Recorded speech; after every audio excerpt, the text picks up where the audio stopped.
Good? Okay.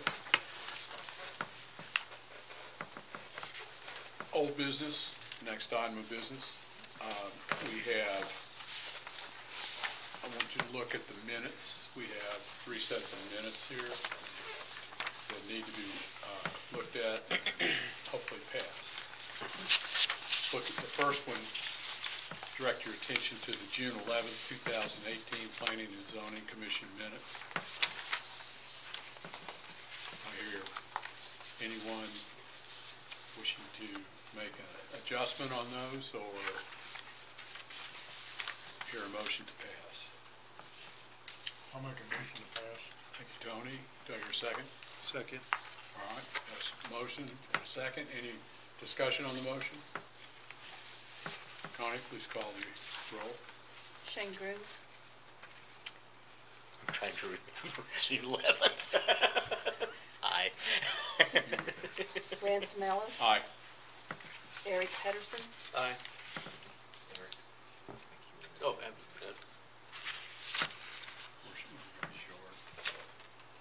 If it doesn't matter to you, that's fine.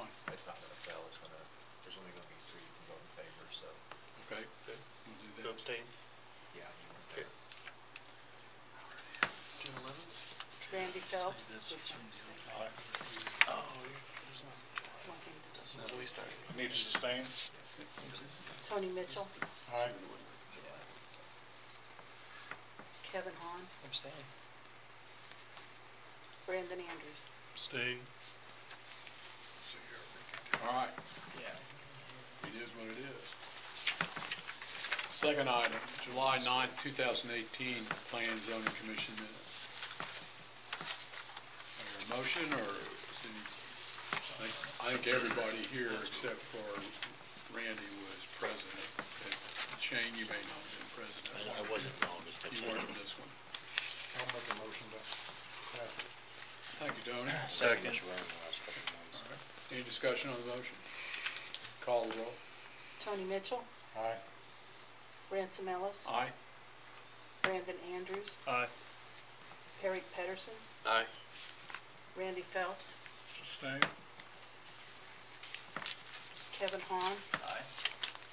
Shane Grooms. Abstain. All right. That item passed. Next order here is the Planning and Zoning Commission special meeting minutes from July 31, 2018. Hear a motion or? Motion. All right. Do I hear a second on it? Second. I assume the motion was to approve. Yes. Thank you. I sure assume the second was the Correct. same. All right. Call the roll, please. Eric Pedersen. Aye. Randy Phelps. Sustain. Tony Mitchell. Aye. Ransom Ellis. Aye. Shane Grooms. Abstain. Brandon Andrews. Aye. Kevin Hahn. Aye. We have no other old business. We move to the new business from the meeting. It is a public hearing. The way we handle the public hearings are I'm going to announce it, then Karen is going to give us an overview of the item that what's needed in the public hearing. Then anyone that wishes to come forward can come up to the podium, give us your name, and tell us what you think about it, if you do or don't want it. I'll take the people that are in favor of the motion, and I'll second take all the folks that are not in favor of it. So and at the end of that, then once that hearing's over with, we'll close the hearing, and then we will discuss that as a body among ourselves and do what we need to do. So this is RZN 18-007, public hearing and possible vote to recommend the approval of an application to change the zoning classification of approximately 0.48 acres located at 1101 East Elm Street from medium-density single-family residential R1M to commercial office institutional C-O. Karen? Thank you. So what I'll do is I will start with a PowerPoint presentation. As the chairman said, this property is currently 0.48 acres of land zoned for medium density, single family residential. The rezoning request tonight is for the commercial office institutional zoning district. Currently, the parcel contains a residential structure and a residential accessory garage. So this is the vicinity map. You'll see in the hatch area right here, this is the subject property. Lynn Avenue runs north and south, and Elm Street runs east and west. So this is at the northeast corner of the intersection of those two secondary arterial streets.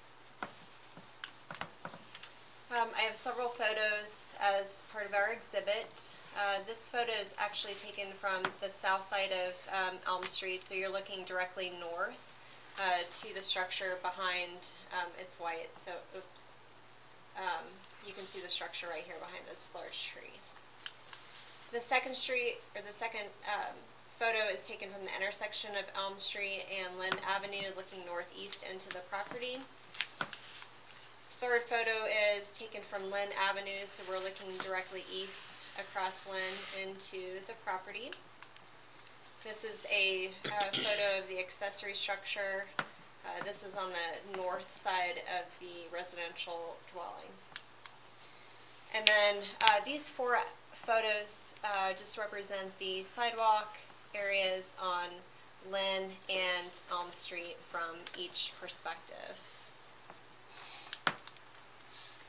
Next, we'll move on to the zoning map. The subject property, again, is at the intersection of Elm Street and Lynn Street, the hash area. The entire vicinity depicted in yellow is the zoning district that is the medium density single family residential zoning district. This map is the future land use map. Again, this entire area in the vicinity of the subject parcel is the low density residential flume designation. So for the discussion and analysis portion of the presentation, again, this property is located on East Elm Street. The flume designation, which I just showed you, this particular map, is the low density residential designation. So what this includes are single family residential developments at a density of 1 to 6 dwelling units per acre. I further specified the zoning districts, or the correlating zoning districts, relating to the low density flume designation. So there are 3 with the various densities associated with that particular zoning district. So we have the R1L, the low density, the medium density, which is the subject property and vicinity, at 1 to 5 dwelling units per acre, and then the high density at 1 to 6. The discussion and analysis, the commercial office institutional zoning district lists a relatively short series of permitted uses within this particular zoning district. So you'll see the majority of these are very light commercial type densities. So office uses, real estate, insurance offices, professional services, religious organizations, and such.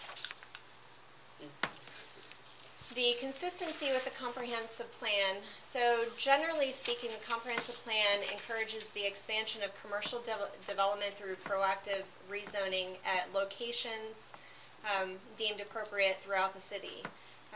We always look at locations that are appropriate for commercial development at locations where the infrastructure, meaning the city water and sewer services, and then also the transportation networks, are suitable for that type of development. The future land use map and the 2005 land use plan do not specifically categorize the commercial office institutional zoning district within any specified uses of the of the future land use map. So if we go back to this map of the city does not actually specify this particular zoning district. So that's what I'm speaking of in relation to this future land use map and the 2005 land use plan.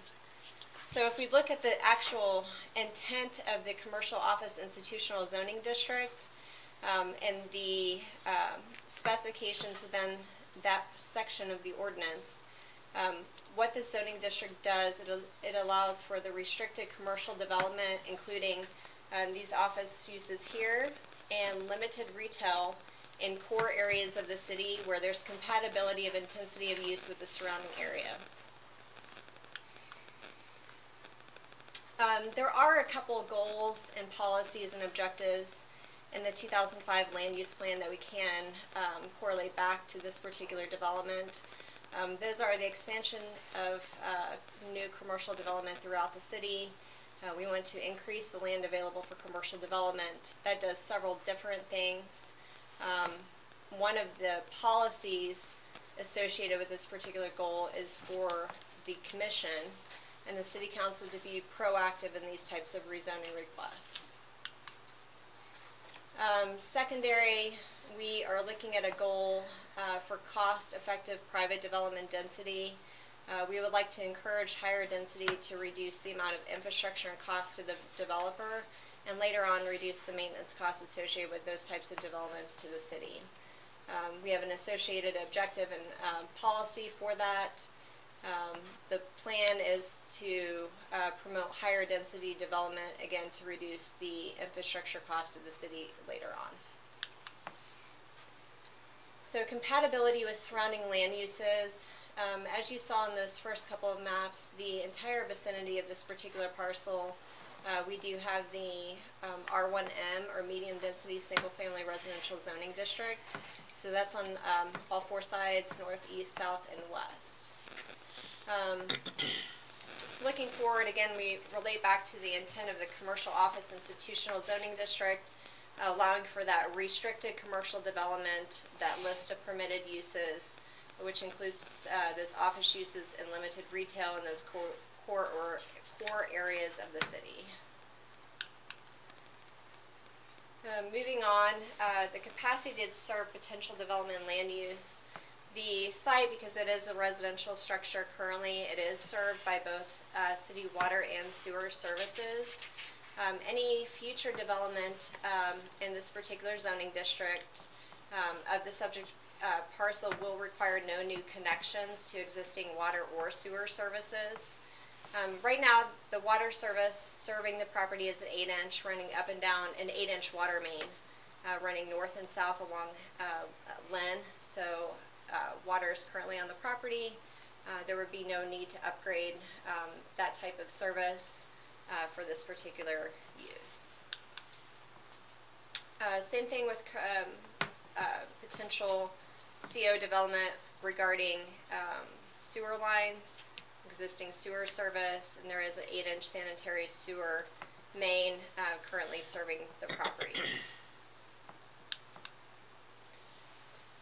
The transportation, currently the property is accessed off of a residential driveway off of Lynn Avenue. That was the driveway that you saw on one of the pictures, directing straight into the residential garage. That access point can remain, and that access point can be used for any type of commercial development to the potential property. This particular intersection, we have Elm Street, which from Main Street all the way east to Battlefield is designated as a secondary arterial, and then Lynn Avenue from Hines Street to the north of this property to County Line Road is also a secondary arterial, and that's in the major thoroughfare plan. Currently, the transportation network can support the commercial office institutional development of the subject property. For environmental review, the property does not contain any special flood hazard areas, or otherwise known as floodplains. And then also sinkholes. The parcel does not contain any identified sinkholes on the subject property. So we also look at alternative uses as presently zoned.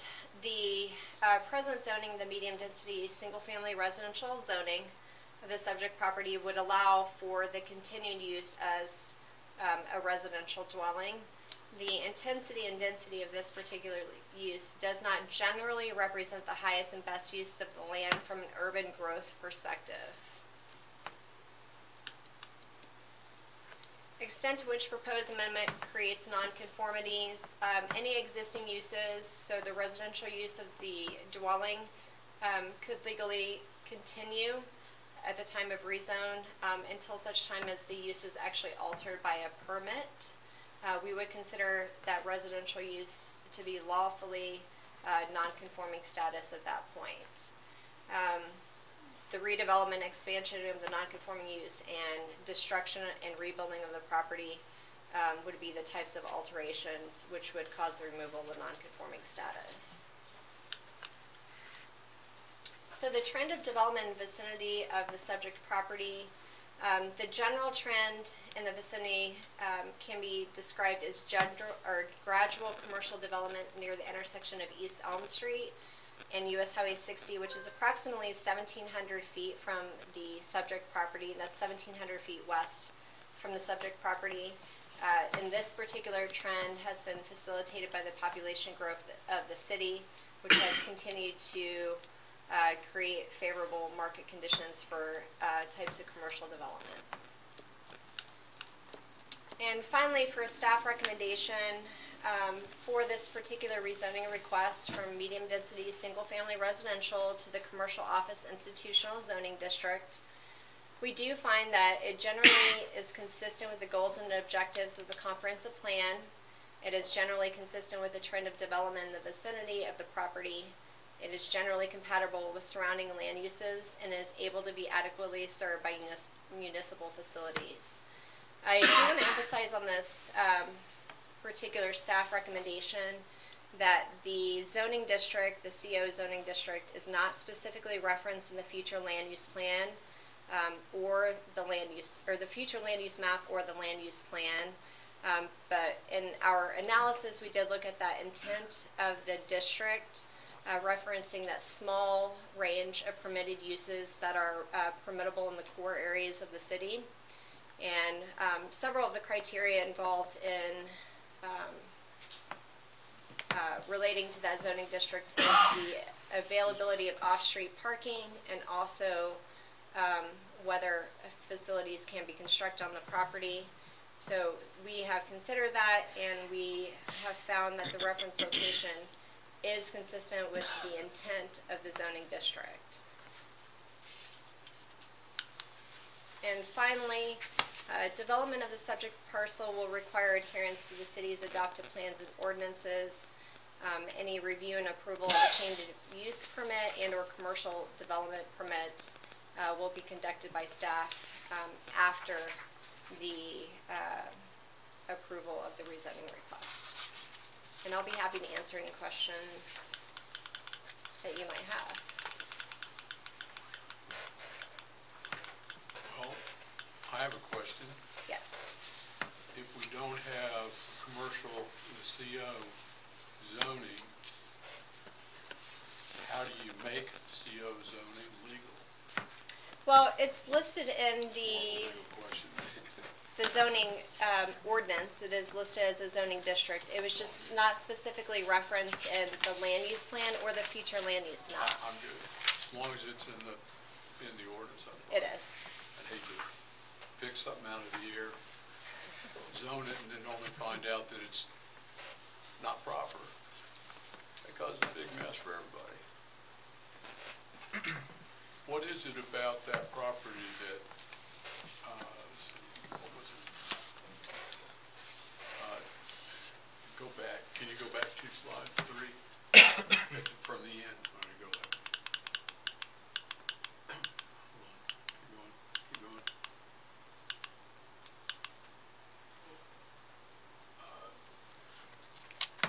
No, one more. I was talking about the highest and best use. Why is it not the highest and best use? Yeah, why? Well, from an intensity What or causes it to not be the highest and best use? from an intensity or density point of perspective for urban growth or redevelopment of especially core areas of the city, Having a residential property at the intersection of two secondary arterial streets on a relatively large lot definitely does not represent the best use of the property, given its proximity to the transportation networks available. It wasn't that it's vacant. No, no. Okay. Why don't we go ahead, then we can address some of these things in our discussion. Is there anyone here that wishes to speak in favor of this proposition? Please come forward, give us your name. My name is Alex Clark. I'm the current owner of the property. Just to give you a little bit of history on it, as far as how I came upon it and everything else, I'm glad to answer any questions about it. Like I said, me and my wife are the current owners of the property, and we acquired it back in July, I believe, from the previous owner, Clarence Nath, who I'd known him and his family for a while. And so basically what I represent is me and my wife's family, who have a history in Republic of over 100 years with her family. They own property out toward Stony Creek and different areas. We're longtime residents already of the area and stuff. And so I have a unique position because I was actually called by the Nath family to market the property and take it to market, which we did for a series of a few months prior to our purchase of the property. Basically what we found there was that we brought two different buyers with contracts to the property, received various feedbacks, and if any of the members are interested in those feedbacks, I can provide further detail there. But what we looked at was that the house was in the current condition of the house was just at a state where it wasn't readily available to first-time or second-time home buyers. Needed some pretty significant construction upgrades and different things like that. So the marketability of it was suffering at that point. After two failed contracts, they kind of approached me as their broker and agent and said that they would like to look at, reducing the price of the property and opening that up to investors. So it was at that point that my wife had previously had the idea. She'd made the statements that, her grandmother drove past that house back when it was farmland. And she hated to hear, about any investor or something, picking it up possibly as a rental property or a duplex or some other use for it with this historic value of the house and the shape that it was in, the prestigious lot that it kind of sits on that busy intersection. So that's kind of when we hatched the idea that, what would the feasibility of is, basically making it my real estate office. So that basically is where the idea came about, and we were able to negotiate a purchase of it to kind of safeguard the property in a way, is the way that I looked at it. I have a big real estate and construction background, own a construction business for many, many years, but now I do real estate. It's mostly from an office format, so it's me and maybe one or two other people at the max. Like I said, I like the idea of a historic property like that. And my intent is to nothing but improve the property, not to change any of its current status, not to do any additions or anything like that. Of course, I would, do any parking improvements or anything like that I would be required of the property. That's when I contacted the city and kind of, looked at options and stuff and realized that this zoning might be a potential fit for it. It kind of seemed like that was a good fit with the description, that it was, be a professional office of some kind for either a real estate broker like myself or an accountant or somebody else that would maintain the property in its current state. So that's kind of the plans and a little bit of the history of it. Like I said, we love the property, we love the home, we've driven past it for years and years. So that's our intent, is to maintain the property, to really not change the features of the facade of it. Like I said, we've been doing some light remodeling and painting and some upgrades and stuff like that, and we plan to continue to do that. As you probably know, if you know anything about the real estate industry, like I said, a large portion of that is done online and with computers and that kind of thing. So it's more about, just professional office space for us. We don't have a lot of traffic in and out. Most of our customers, we go to their residences and work from those formats. Like I said, there might be a few people in and out to sign a contract or something like that, but we're not selling anything. We're not, looking to have any merchandise or anything on that. We can meet the current building codes and the history of the property. Everything looks like it would line up for that particular use as it's described. So that's what our kind of plans and hopes are. Like I said, we feel like it's kind of a historic property of Republic. It's got a lot of great history with it. It's a great home. The mature trees and everything like that are very pristine, and that's the way we would like to keep it. We would not like to, see it be used for any other intent or purpose. Like I said, with the busyness of the intersection, that was a lot of feedback that we received as far as a residential use of it and somebody taking it over just as a residential property. That was a big worry. It was the sheer volume of traffic that's by this residence, that no one could see their kids playing out front or something like that, just due to that sheer volume of that. Can't think of any other details. Like I said, we think that any plans that we have for the property are pretty much to keep it in its current state or improve it beyond that. And like I said, with the size of the lot, we don't really feel like we're affecting anybody in the surrounding areas, and we hope to preserve it for a long time as a landmark in the Republic. Glad to answer any questions or anything that anybody would have. Stick around. Okay. We may have some when we get to our part of the meeting. Thank you. Does anyone else wish to speak in favor? No one else coming forward. Is there anyone here that wishes to be opposed to this change, that wishes to come and talk to us?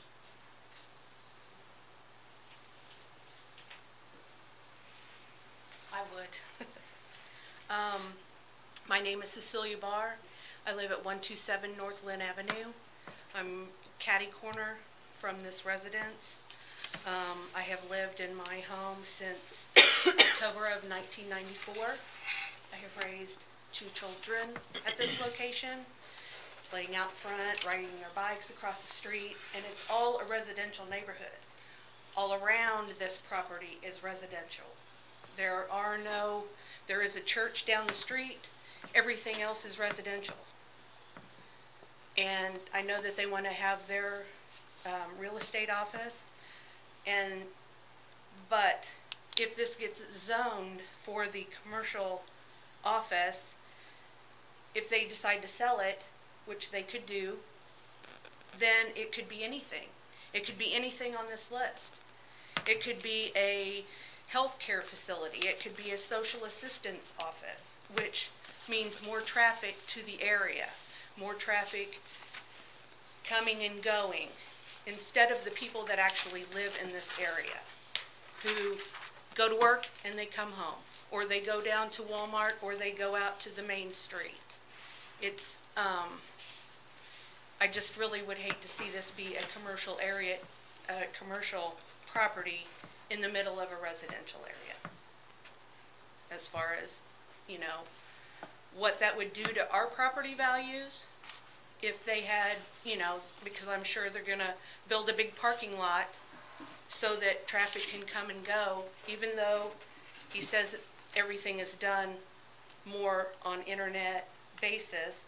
They do go out and look at homes, but they will still have people come in, signing contracts, looking at other properties, and I just think that there will be more traffic at this property than what they say. So that's my I think we understand. Okay, thank you. And I appreciate your comments. Thank you. Anyone else wish? You got 2 other people back here possibly. Hello, I'm Missy Baldwin, and I live at 111 North Lynn. I live almost directly across from the driveway there. And I mean, it's almost impossible to get out of my driveway anytime there's any traffic.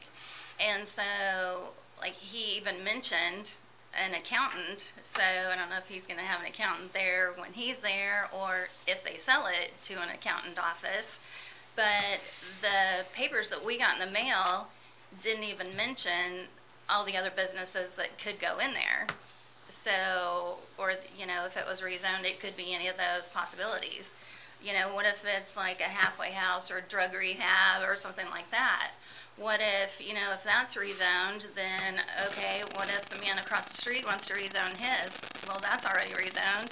Then there's the other 2 corners, we'd have all 4 corners there. And then all the way down Elm Street. Is that whole street going to be rezoned commercial? You know, should we all start selling our houses?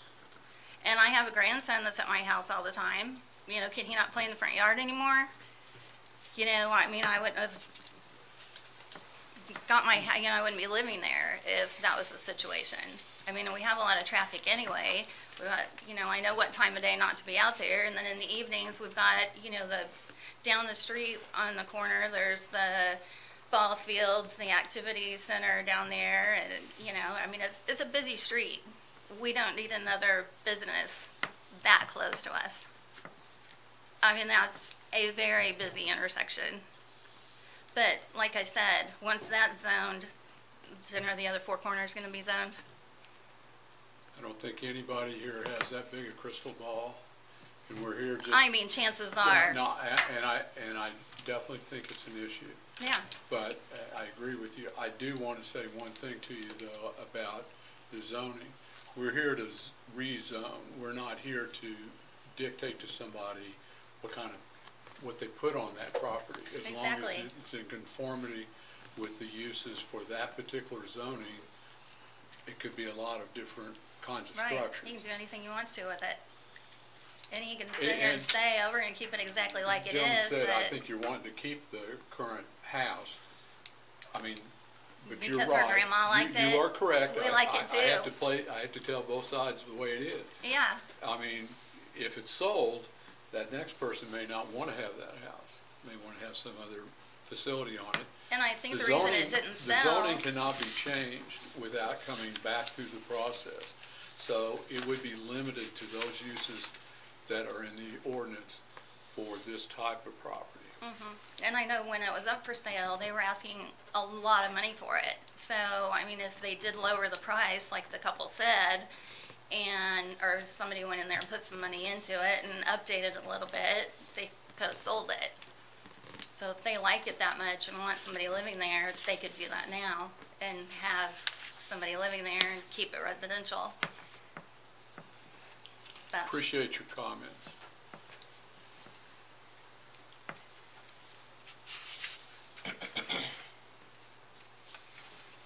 Well, my name's Jolene King, and Missy is my daughter. I own the property there. Have you ever done a survey of the traffic on that street right there?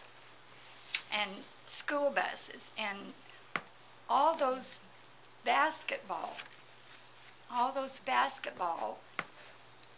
games they have over there, all the baseball games and softball games, and little kids walking up and down that street, riding their bikes over to the swimming pool. I'm talking about the Cox Fitness Center that's down the street, okay? They have all those baseball, softball fields, the little kids over there playing. They're on their bicycles. They're going to the swimming pool.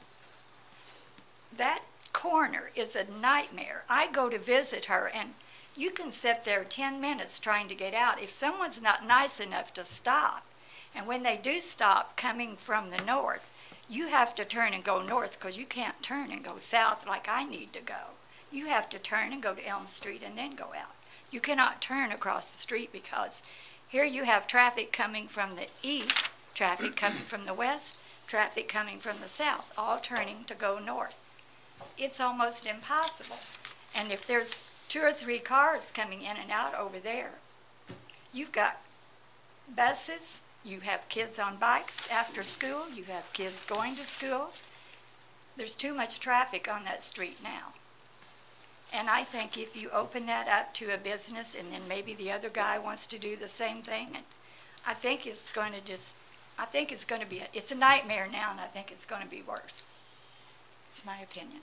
Thank you very much. Oh, I just want to add one more thing. We had the people that were there before me in my house, they had them and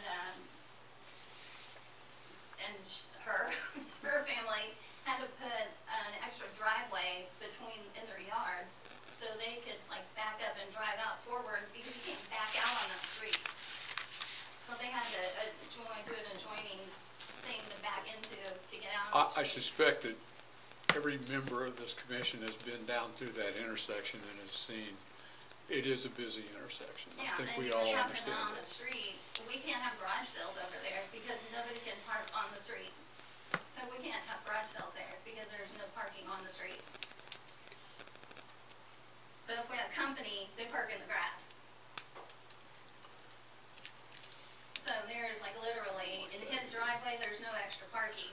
If he has,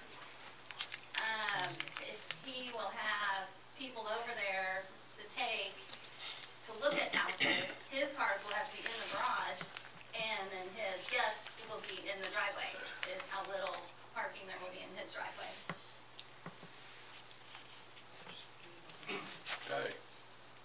Unless he has a parking lot in the yard. Anyone else wish to speak against this proposal?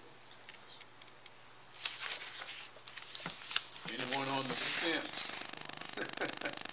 Wants to speak both ways? Just kidding. We'll move on. We'll close that hearing and we'll move to our discussion portion of this. Okay. A lot of questions. What about the traffic? We'll start with that. Well, as I indicated in our presentation, both Lynn and Elm Street are secondary arterials, so they do carry a substantial amount of traffic both north and south through the city and east and west through the city. Typically at these types of intersections, according to the comprehensive plan and the land use, those intersections that are capable of supporting traffic are appropriate for commercial locations. Okay, I understand that, but the way that property is configured, and it seems to me that there's a difficulty with parking. Yeah, the parking that they have currently, they have, you can tell the little garage right here. They have 2 spaces in the garage, and they have 2 spaces out in front, and then they also have a backup area or turnaround area so that you don't have to back out on the street. Once we have the actual square footage of the structure itself, we'll be able to tabulate what the commercial parking requirement will be, but it will likely be about 3 or 4 cars. From what we know now, the area that they have for parking will likely be sufficient for any type of parking requirement for, say, a real estate office, if that's what the applicant wishes to develop, if it's approved. And if it ends up being a use that demands more off-street parking, they will have to provide that on site. It won't be a situation where they just get to use what's there. If they need more off-street parking, they will have to construct an off-street parking facility, a small parking lot, basically, in order to support that parking. I was going to ask about the best use. Can you define that more? I mean, just looking at the area, the best use seems to be, if you wanted to look at it more, a higher density residential. If you wanted to do a better use of the property, it would be more residential, even, you know, multifamily or something like that, but not commercial, just because of the surrounding area. Yeah, and if this entire area were to redevelop, that might be a good option. For a piece of property that's less than half an acre, that really wouldn't be an option for multifamily type housing units. What we've seen towards the intersection of 60 and Elm Street, we recently had a rezoning case there. It was a little bit larger lot, but there will be that gradual redevelopment likely to occur on these types of corridors throughout the city. So we'll probably at some point see the older homes and developments be redeveloped into some type of commercial development along transportation networks that are able to support a higher density of use. Thank you. How far is it from this property to the nearest property that would be commercial, or to that property, I think, that we rezoned Just 3 each of them on. a couple or 3 meetings ago? Yeah, it's 1,700 feet to the intersection of 60 and Elm Street. And there's commercial property on that side of. Yes, there's the Taco Bell right at the intersection, and then there's a 2-point-something acre property directly east of that that was recently rezoned commercial. Do you know how old the structure is? The building? Tax record shows it as 1896. The Green County Tax Assessor Thank you. property was built. 1845 is when it was purchased from President Polk. The property was what? 1896 is when the house, the tax record shows that the house was built. 122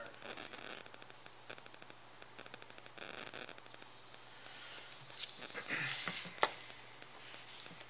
Are you gonna refurbish it? Take it back to the way it looked in 1896?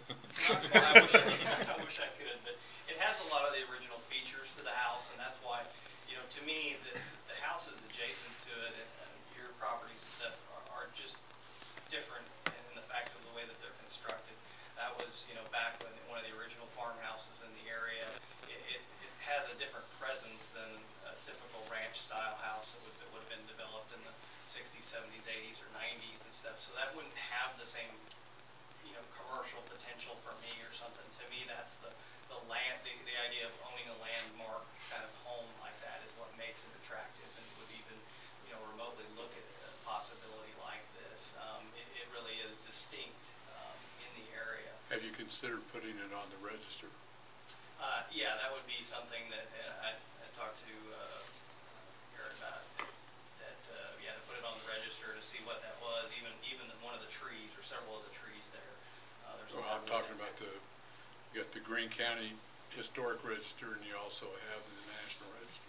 Mm-hmm. Yeah, it definitely has some historic properties, and that's one of the unique things. That's why I didn't want to see an investor or somebody that would turn it into a rental property or something, because the home it was falling to a point where the roof was in poor condition, the electrical systems were in poor condition, and there's still enough of the original trim, the original doors, the original hardware in the home and things like that, and if somebody, the wrong person, were to take over that and put drop ceilings in it and convert it into 2 efficiency type duplexes or something, I would just, that would break my heart to see that property go into that kind of condition. So that's why I would definitely, like to restore it and continue to do improvements to it to make it continue to be a landmark. Other questions, gentlemen? The future land use map, so it says it's residential right now? It does. It identifies it as the low-density residential, which consists of all 3 residential zoning districts for single-family housing dwellings. So, as I indicated in the back end of the report, when this future land use map was put together, this is one of a couple of zoning districts which they excluded from the map.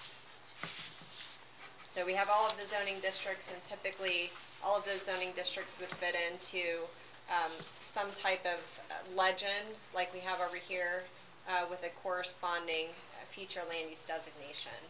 And the commercial office institutional was excluded from any of those designations. But they would have been lumped into commercial though, right? Or would it not have been put on the map? It's hard to say. I don't know how this map was originally put together. Sorry, I think the case is not that it was excluded, I think it's that it did not exist. So that's why, which is why Karen, since the map isn't really helpful because the zoning district didn't exist at the time, they couldn't have put this into that particular map. If you look to the text of the plan, which is just as important as the map itself, she's highlighted, and there are other recommendations that she hasn't picked out here that basically are recommending the creation of this zoning district, which did happen soon after the adoption of this particular land use plan. So they adopted the land use plan, it didn't exist, but one of the recommendations was, let's create a zoning district like this to facilitate these types of opportunities in the community. Council did approve that zoning district. What they did not do is then go back and then update the future land use map to put some of those uses onto it. So it remains as it was when it was adopted prior to the creation of the commercial office zoning district. So that's why in the analysis, Karen has turned to what does the text say, since the map isn't really helpful to us. And so she's highlighted the various points that the plan makes about, generating more opportunities for things like this in the community, and what types of locations would be appropriate, what types of locations would you put them on the map in the intersections of two secondary arterial streets where we do have the infrastructure to support it, where the trip generation from, low-intensity office types of uses like are permissible at this scale. If you look at the size of the property, at that scale, the trip generation there would be, in a lot of cases, similar to a residence. So sometimes we underestimate how many trips a residence can generate. I think it's a good standard is 10 trips per day. Depending on how many vehicles you have and how many people in the household are driving, it could potentially be even more depending on your level of activity. But so that's sort of just to answer the question about why it's not on the map and why it's not addressed. That's why.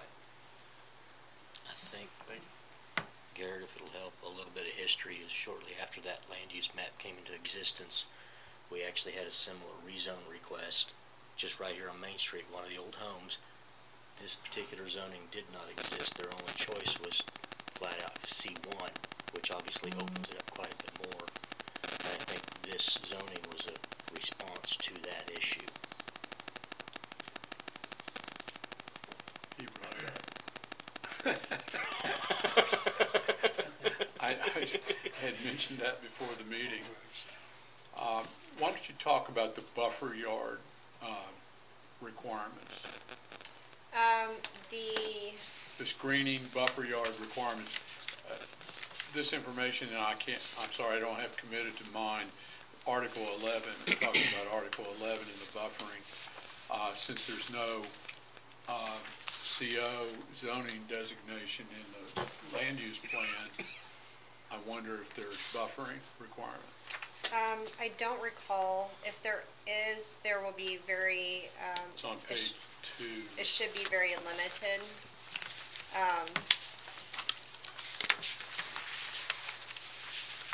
Well, you would think it would not be like some, because actually the permitted uses are pretty non-intrusive. There may be some just small screening requirements regarding planting. There are quite a few landscape areas already on that property between the adjacent residential dwellings. So we'll actually review that as part of the site plan. So if the rezoning request is approved by City Council, prior to any actual development of the property, they'll have to submit a site plan, some details regarding the structure so that parking or off-street parking can be calculated. We'll also figure any buffer yard requirements or landscaping and screening requirements. If they plan on having exterior lighting, we'll have to look at that. And if they plan on having any type of signage, we'll also look at that point. So there'll be several sections of the zoning ordinance which will be reviewed by staff upon a successful rezoning request prior to the issuance of any development application permits. Mr. James decides to sell the, I know that says that's not his intentions, but hypothetically, if he was to sell the property, any other C-O institutional would have to go through those same proper procedures before putting up any additional signage or Yes. or doing anything to change the property exterior lightings and what have you. Correct. One of the conditions of this zoning district is, you'll see under intent is, we review a site plan with off-street parking facilities required of the private development. So, that's one of the first substantial requirements we'll look at upon a rezoning request. Once it's approved, any type of permitted use, that would like to locate at that proposed location, we would look at the site plan and look at that particular use, figure parking and all of the other requirements from that particular use off this list.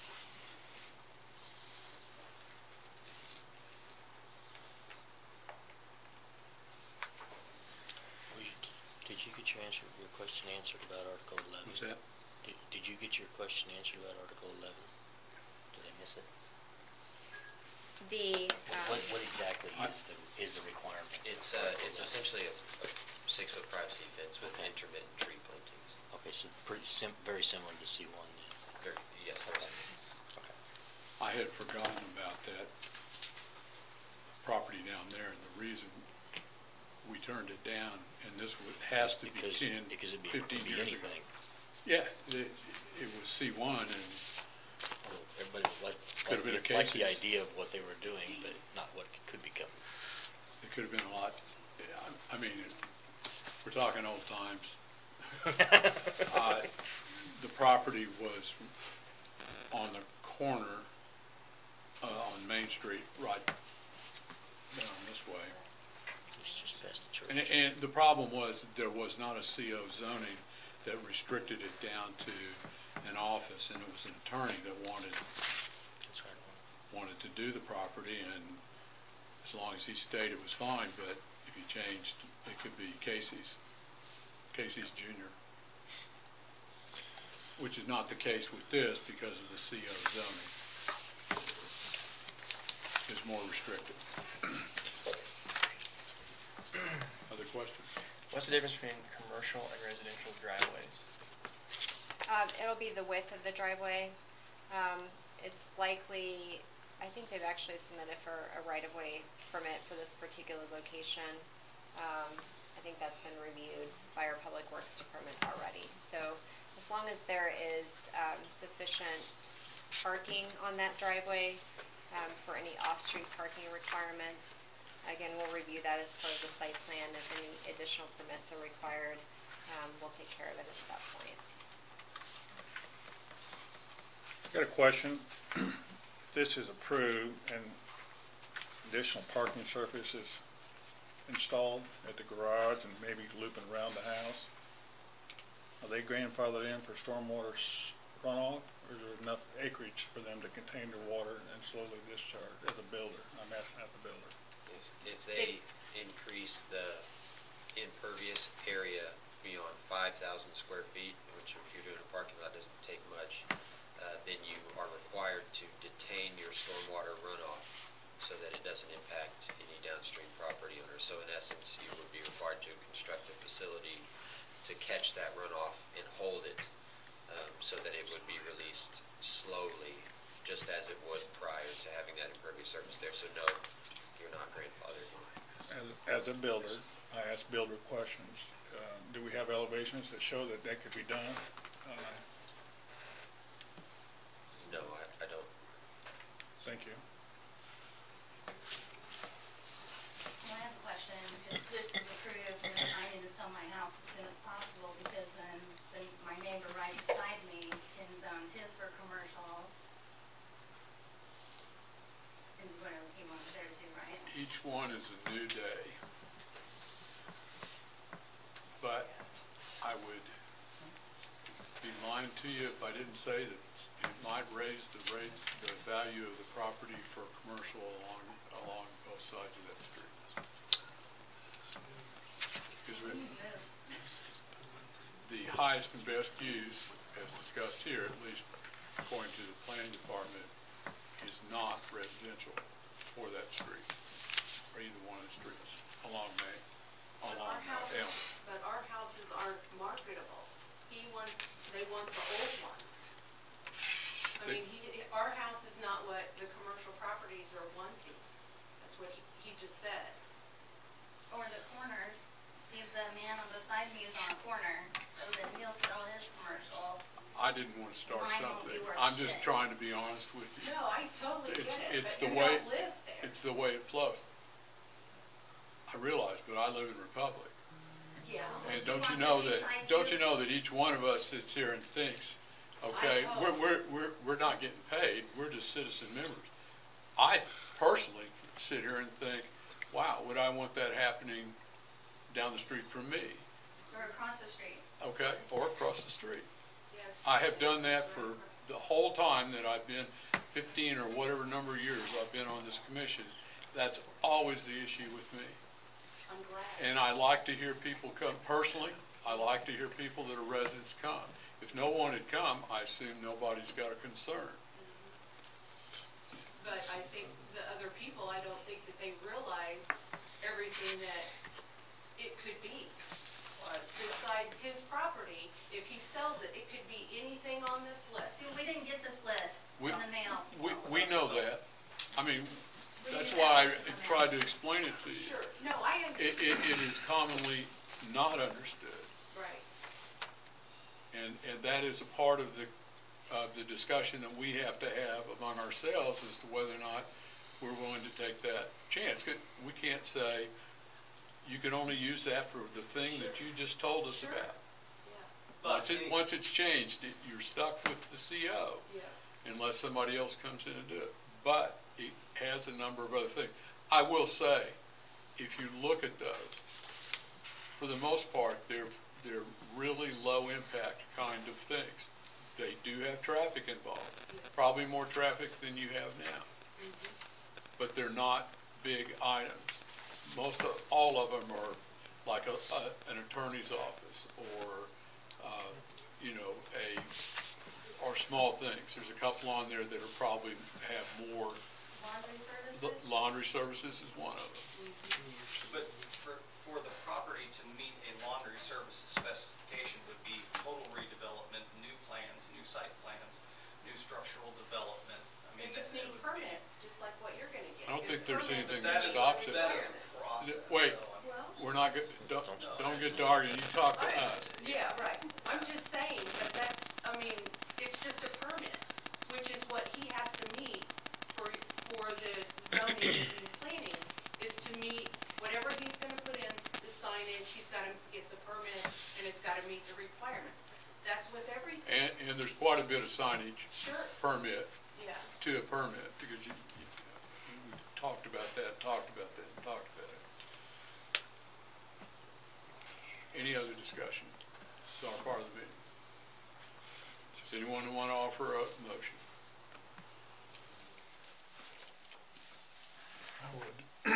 I would make a motion to recommend the zoning classification change of the .48 acres of property located at 1101 East Elm Street from medium-density, single-family residential R1M to commercial office institutional C-O.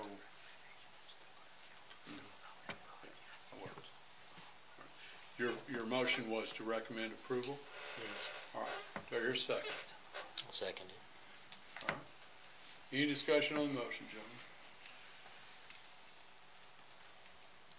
Before we vote, I want to make sure that everybody here knows that this is just a recommendation and that there'll be a subsequent review of this by City Council, whether we approve it or don't approve it. And City Council's the final word on that issue.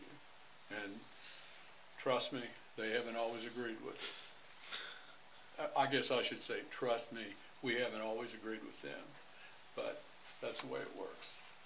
Connie, you want to call the roll? Randy Phelps, Deny. Brandon Andrews, Aye. Eric Pedersen, Deny. Shane Grooms, Aye. Kevin Hahn, Is it deny or nay? nay. Nay would be to vote against Yeah, nay. the Nay. motion. Nay. Tony Mitchell, Aye. Ransom Ellis. Thanks a lot.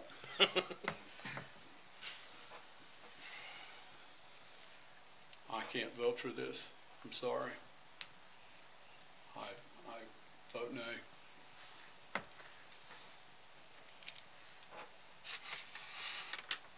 Four, three. Against.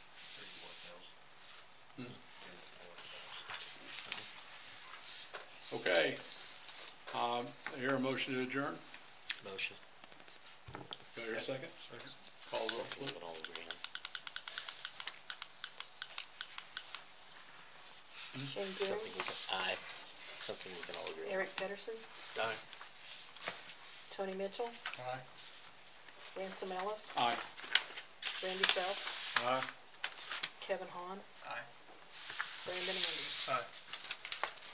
I want to thank you all for coming and providing us with, everybody, providing us with both sides to this.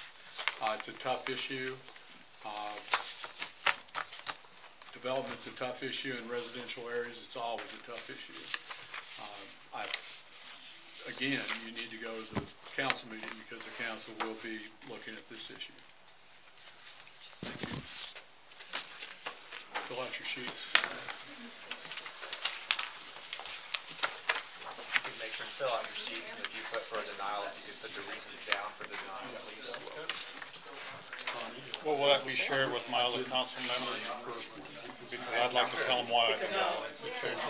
What's that? Do I need to make a statement No, why I denied it other than the written statement? just the written statement. Thank you. And then if you have packet information that you want me to recycle, I will come back and do that. And then also October, the meeting will be on Tuesday, the 9th, I believe. Will we leave this? I'm sorry. Keep it or have it recycled. So upcoming meetings, October will be on Tuesday, the 9th. We do have a meeting. November, it's also on a Tuesday.